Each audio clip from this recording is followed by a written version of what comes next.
Hey everybody, welcome to another review. Before I begin, if you wouldn't mind, please like, subscribe, and share if you enjoy these videos. Also, if you want to help the show financially, my Patreon info is in the description down below.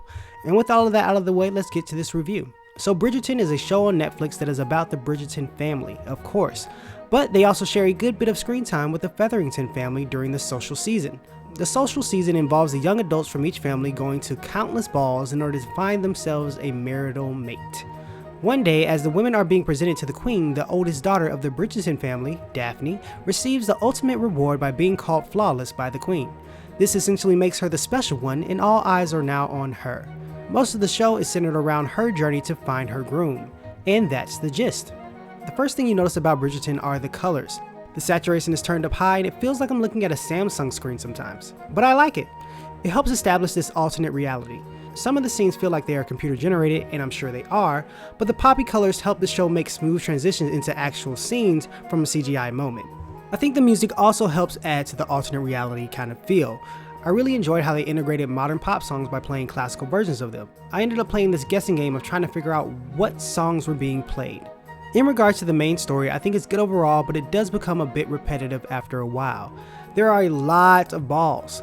Also, it's kind of predictable when it comes to the main two characters, Daphne Bridgerton and the Duke of Hastings, Simon Bassett. Simon has the richest and most fleshed out storyline of any character. The other characters, most of them, unfortunately lack any interesting storylines or character growth, which was a bit of a letdown. So what are the other storylines we get? Daphne's older brother Anthony, who I found utterly annoying at the beginning, actually could have had a very interesting storyline centered around the struggles with being the head of the household, but he ends up with a dud storyline involving a singer. The second oldest brother Benedict feels as if he's just used to introduce us to a subsection of the town. They introduce him as a novice artist, which I was interested in, but we really don't get much of that storyline. The third brother Colin pops up here and there, but he isn't really present until later episodes, but we still don't get to know much about him. My favorite character, with all of the personality in the world, Eloise Bridgerton, spends her time trying to find a mysterious author named Lady Whistledown. Whistledown is essentially a town gossip. Her identity is not known, so we, the audience, are wondering who she is as well. I correctly guessed her identity in the first episode, so I'm just gonna pat myself on the back for that one. But back to Eloise. I was kind of disappointed in her storyline because a reoccurring talking point in the show is how women are looked at as less than men in society. A lot of female characters mention this. Eloise becomes a fan of Lady Whistledown because to Eloise, Whistledown is a courageous woman that is bucking the trend and speaking her mind.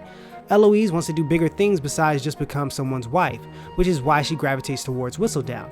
I was hoping to see Eloise possibly do bigger things, but like I previously said, she spends most of the show just trying to guess who Lady Whistledown is. There are other siblings in the show, but they don't do anything in regards to adding to the story. The Featheringtons kind of have a Cinderella type of setup, but they go down a different route and it was very interesting. I'm still internally debating, but I believe I enjoyed their story the most between the two families, though the two older sisters really didn't do much. But I think the family as a whole had a better overall arc than the Bridgertons. And that's mostly due to the fact that the whole family goes through a change, and the Bridgertons for the most part stay the same. The Duke has a friend named Will who has a nice little side story that intertwines with bigger characters, and I really liked him and his whole family. But he basically is just a therapist for the Duke for most of the show. The last character worth mentioning is the Queen. She's awesome, that's it. If you're just looking for a love story, then I believe you'll get what you're looking for with our main two characters. Their interactions with each other is fun, and the ups and downs of their relationship is very entertaining. But the disappointing part for me is that most of the other characters are set up as if their stories will be grander than they end up being. I understand that the show is based off of a series of books, but nothing is really set up for the second season. Every story pretty much wraps up. I don't necessarily need a cliffhanger, but no storyline is set up as if something greater will happen with any of the characters in subsequent seasons.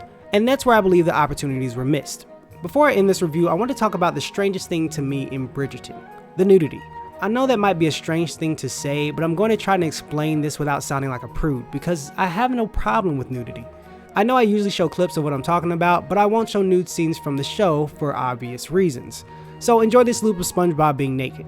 But anyway, the nudity in Bridgerton seems kind of shoved into the show in order to give it some spice or an edge. For the most part, Bridgerton is a show that my grandma will watch. It's mostly just people going to fancy balls and relationship drama. That's it. Bridgerton's story is pretty tame. It doesn't have a lot of twists and turns or risks. I wouldn't call it dull, but the story itself doesn't have as much drama as a show with a similar setting, The Crown. So what's the easiest way to add a little excitement to the show? Nudity. but it just feels like it clashes with the bulk of the show. I mean, one of the first shots in the show is someone's butt. It makes you feel like you're going to get this seductive show, but you're not. It's mostly just people dancing. I can just imagine a room full of executives and one of them saying, "This show is boring, add more butts." I hope this explanation makes sense and I don't sound like an extreme moralist. But anyway, 2 random things I want to mention before I close out this review. First thing, I think it's funny that one of the antagonist characters gets punched in the face by someone, I won't spoil who, but his bruise stays on his face throughout the show. But the dude gets hit repeatedly by his friend in the boxing ring, and this man has no marks on his face. I just guess his face is magic. Second thing, look at the second guy's feet. And whoops, no step there, buddy. That for some reason was so funny to me. But moving on, all in all, I think Bridgerton is a solid show with a cute love story that is deeper than the teen vampire romance, but not as romantic as The Notebook. It sits somewhere in between. It's humorous with a lot of colorful characters, though I think a lot of them aren't utilized enough. Hopefully the next season gives us a lot more story arcs. But that's all, people. Please let me know if you've already watched Bridgerton and tell me your thoughts. Let's have a conversation down in the comments. Also, let me know what else you want me to review.